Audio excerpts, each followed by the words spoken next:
ఈరోజు మనం సమవృత్తాకార చలనంకి సంబంధించి కొన్ని ఆసక్తికరమైన లెక్కల్ని చేద్దాం. మొదటి లెక్క చూడండి.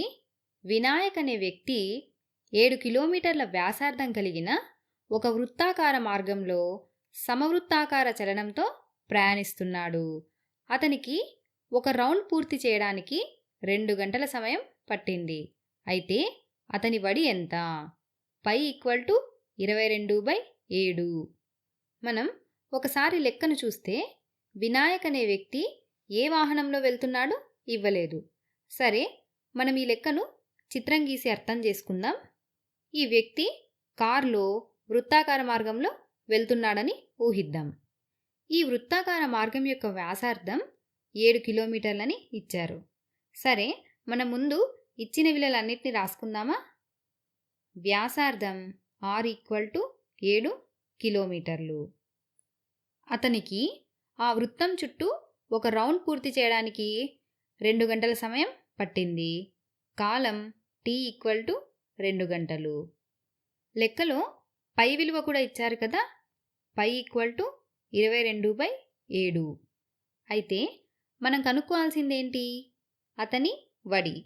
మనం లెక్కను ఒకసారి గమనిస్తే అతను సమవృత్తాకార చలనంతో ప్రయాణిస్తున్నాడు.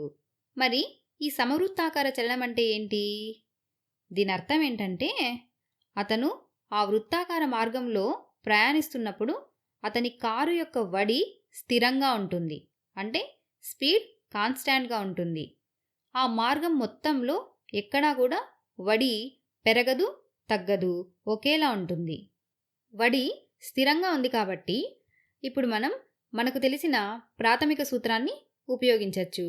అదేంటి? వడి ఈక్వల్ టు దూరం by column, speed equal to distance by time. మనం వడిని ఎప్పుడు ఇలాగే లెక్కిస్తాం కదా, కానీ ఇక్కడ ఒక విషయాన్ని గుర్తుపెట్టుకోండి. వడి స్థిరంగా ఉన్నప్పుడు మాత్రమే మనం ఈ సూత్రాన్ని నేరుగా వాడచ్చు. ఒకవేళ వడి మారుతూ ఉంటే ఈ సూత్రం ఉపయోగపడదు. సరే, ఇప్పుడు మనం దూరం ఎంతో కాలం ఎంతో చూద్దాం. మనం వడిని కదా కనుక్కోవాలి. ఒక పూర్తి రౌండ్లో ప్రయాణించిన దూరం ఎంత ఉంటుంది? ఆ వృత్తాకార మార్గం యొక్క మొత్తం పొడవు, అంటే ఆ వృత్తం యొక్క పరిధికి సమానమవుతుంది కదా. మరి వృత్త పరిధిని మనం ఎలా లెక్కిస్తాం? దానికి సూత్రం తెలుసు కదా, ఏంటి? 2πr. అలాగే ఒక పూర్తి రౌండ్ తిరగడానికి ఎంతకాలం పట్టింది? 2 గంటలు. సరే, ఇప్పుడు మనం ఈ విలువల్ని ప్రతిక్షేపిద్దాం. దట్ ఈక్వల్ టు 2πr/2 గంటలు. ఇక్కడ మనం జాగ్రత్తగా ఉండాల్సిన విషయం ఒకటి ఉంది. ప్రమాణాలు ప్రామాణికంగా లేవు. దూరం కిలోమీటర్లలో ఉంది, కాలం గంటల్లో ఉంది. సరే, మనం వీటిని అలాగే ఉంచి లెక్క చేద్దాం. ప్రమాణాలని చివర్లో రాద్దాం. ఇప్పుడు మనం r విలువని పై విలువని ప్రతిక్షేపిద్దాం. దట్ ఈక్వల్ టు 2 × 22/7 × 7 కిలోమీటర్లు బై 2 గంటలు. 2 2 క్యాన్సిల్, 7 7 క్యాన్సిల్. మనకు చివరగా ఏం మిగిలింది? 22. వడి ఈక్వల్ టు 22 km/h. అంటే వ్యక్తి యొక్క వడి 22 km/h. చాలా సులభంగా ఉంది కదా. ఇప్పుడు మనం ఇంకో లెక్కను చేద్దాం. ఒక చీమ 11 మీటర్/సెకండ్ వడితో సమవృత్తాకార చలనం చేస్తోంది. ఆ వృత్తం యొక్క వ్యాసార్థం 21 మీటర్లు. అయితే ఆ చీమ అర్ధవృత్తాన్ని పూర్తి చేయడానికి ఎంత సమయం పడుతుంది? లెక్కలో పై విలువ కూడా ఇచ్చారు. పై ఈక్వల్ టు 22/7. ఈ లెక్క కూడా ఇంతకు ముందు చేసిన లెక్కలాగే ఉంది కదా, కానీ ఒక చిన్న తేడా ఉంది. గమనించారా? ఈ లెక్కలో మనం కనుక్కోవాల్సింది కాలం. మనకు వడి మరియు వ్యాసార్థం ఇచ్చారు, కాలంని కనుక్కోమంటున్నారు. అది కూడా పూర్తి రౌండ్కి కాదు, అర్ధవృత్తాన్ని పూర్తి చేయడానికి ఎంత సమయం పడుతుంది అంటున్నారు. సరే, మనం ఈ లెక్కను అర్థం చేసుకోవడానికి మళ్ళీ చిత్రాన్ని గీసుకుందాం. ఈ వృత్తం యొక్క వ్యాసార్థం 21 మీటర్లు అన్నారు. మనం మొదట ఇచ్చిన విలువలన్నిటిని రాసుకుందాము. వ్యాసార్థం r ఈక్వల్ టు 21 మీటర్లు. వడి equal to 11 metre per second. Pi విలువ పై ఈక్వల్ టు 22/7.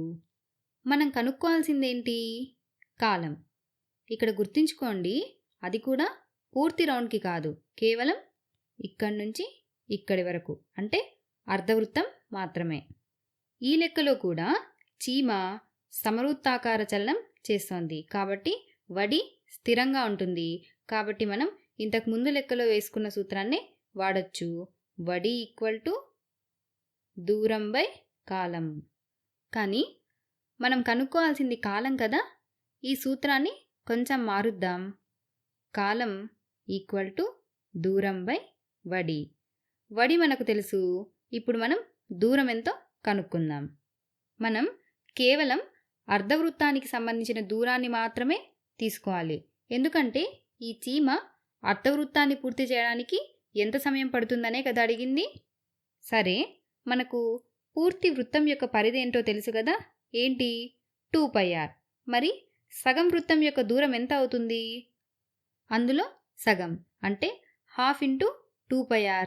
2 క్యాన్సిల్ అయి πr వస్తుంది. కాబట్టి దూరం πr.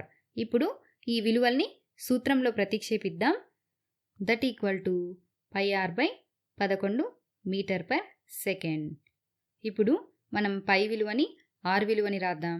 That equal to 22/7 into 21 మీటర్లు divided by 11 metre per second. ఇక్కడ అన్నీ SI ప్రమాణాల్లో ఉన్నాయి కాబట్టి మనం మార్చాల్సిన పని లేదు. 7 1 7 3 దట్ ఈక్వల్ టు 22 ఇంటూ 3 మీటర్లు divided by 11 metre per second.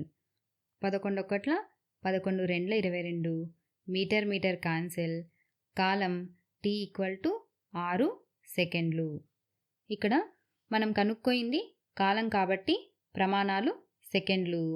ఈ చీమ అర్ధవృత్తాన్ని పూర్తి చేయడానికి 6 సెకండ్ల సమయం తీసుకుంది. ఈ వీడియోలో మనం ఏం నేర్చుకున్నాం? ఏదైనా వస్తువు సమవృత్తాకార చలనంలో ప్రయాణిస్తుంది అన్నప్పుడు మనం నిరభ్యంతరంగా వడి ఈక్వల్ టు దూరం బై కాలం ఈ సూత్రాన్ని వాడుకోవచ్చు.